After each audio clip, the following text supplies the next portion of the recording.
Okay, hello and welcome to the revised Pyro spell staff build. This time we have Flintlock added on. Iron Blunder Pistol, even though it's been nerfed in the latest patch, is still very, very good.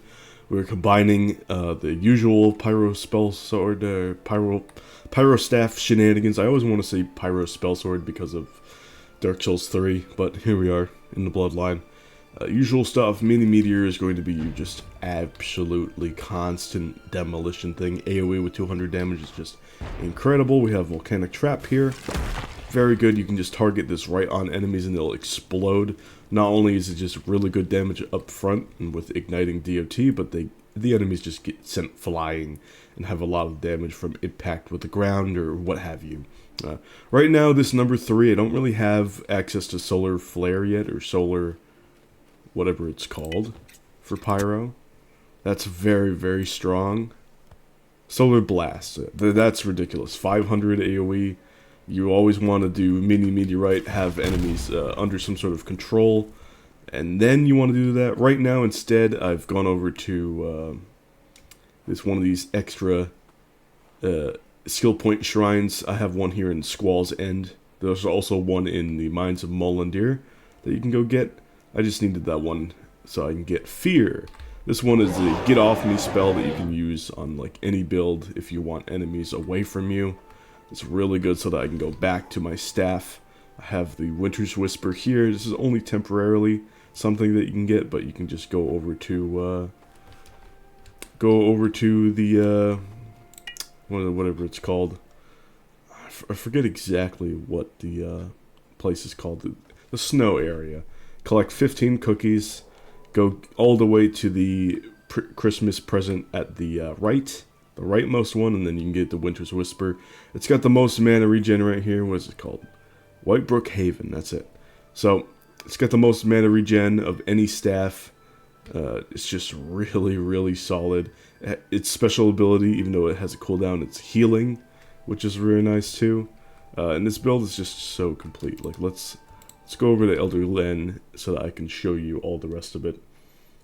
It's stuff that I've covered before, either while talking about Flintlock or talking about Pyro Staff. But yeah, like just having Fear here is so good in the meantime before you get your Solar Blast. We have Slime Glob here. Just really good to have some mid-range control on enemies. You can combo this with Solar Flare. You can combo this with Mini Meteorite. You can combo this with Detonate. So let's go over here. Boom, Detonate. Very good close range thing. You can also combo it with, of course, Suppressive Fire.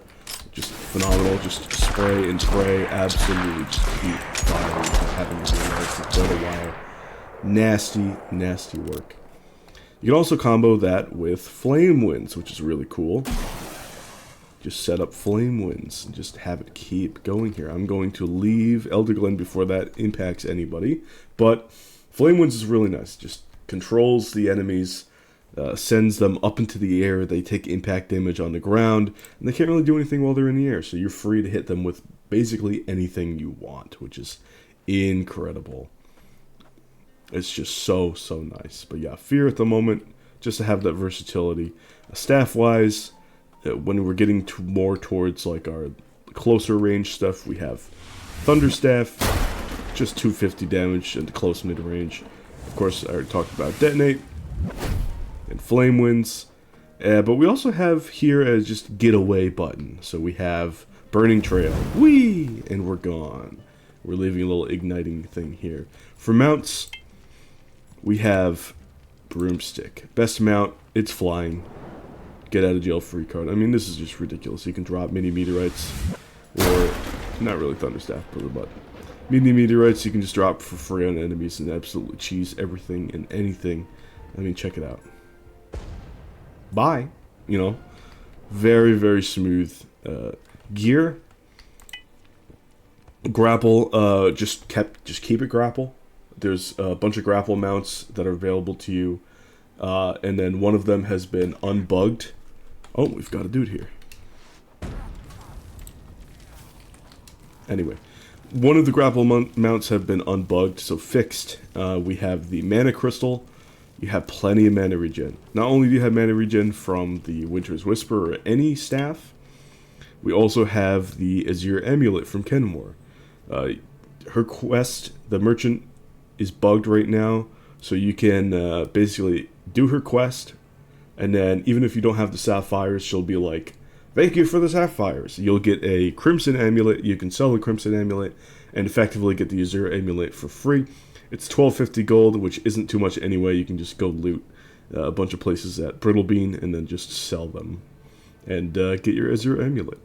Iron Blender Pistol, you need Engineering 3 to make, or you can get the Engineering just building station that you can build over at your base.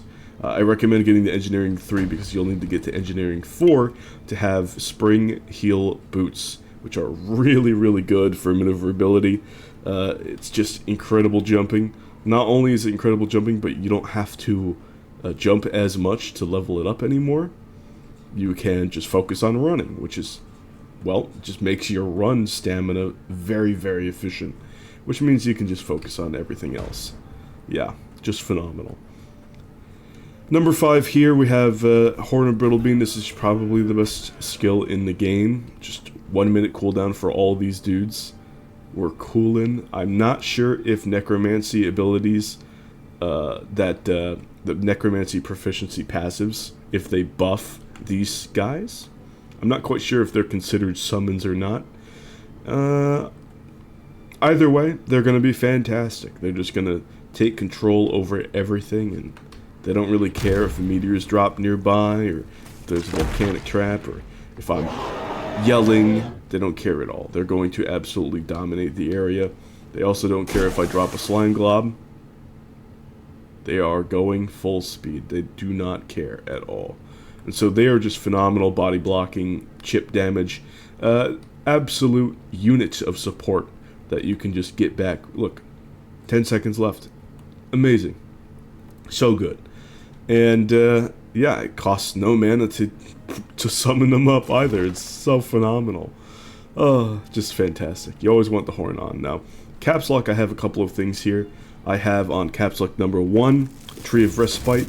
Just really good, again, when you have dudes in front or if you're out of combat, to just restore a ton of mana. Don't need to eat anything, don't need to spend any potions. Just restore a ton of mana with your staff out, with your amulet on. 3 sources of mana regen. You are chillin'. Also, Caps Lock number 2, if you have a bunch of dead enemies nearby, we have Arcane Tap. That is on the staff tree as well. Again, that's going to be some extra healing. Depending on the number of dead bodies nearby, you're going to bless them. And you're going to get some healing for each body around. That's just going to be phenomenal for survivability. But then again, you can just buy a ton of apple pies at your own bakery, or you can go to Elder Glen and buy a bunch from the pub guy upstairs. So, yeah, you are set. You're set with potions, you're set with money, but even if you were potion inefficient, or you just didn't want to spend a bunch on pies, you felt like that was cheesy, you have more than enough abilities to keep you covered, more than enough utility with the fellas, and, well, you can get out of jail free. You have healing from 2 sources, that being Winter's Whisper and Arcane Tap, and you have spells that will control the battlefield and just dominate with total damage and AoE. Not to mention the Flintlock, which is, well, still ever so strong. Wish you could turn down that sound effect. Oh well. Thank you so much for watching. I've covered most of the locations of where you get the stuff before. I do want to talk about the rest of the armor. This is just the same armor set from before, so just same old. Bearskin hat, infantry officers, cuirass, standard pauldrons, Velocian arm guards, Ironman soldier skirt, and then the spring heel boots, which I mentioned before. Just a really good balance between speed and protection. Don't need too much protection, so we can go for speed. Very, very convenient. Of course, we have mobility in our grappling hook. We have mobility in our mount. We have mobility in our boots. We have mobility in our spells. We are chillin'. We are totally fine. And, well, we can focus on a balance between protection and decent movement. Thank you so much for watching. Once again, my next, I almost said Elden Ring, my next The Bloodline build showcase and just basic showcase guide video, whatever you want to call it, will be a arcane archer. That would be a paladin archer. So that's going to be a really cool video. There is a new bow to showcase, so that's going to be really cool. And I hope you guys stay tuned for that. I'll see you guys some other time. Alright, bye.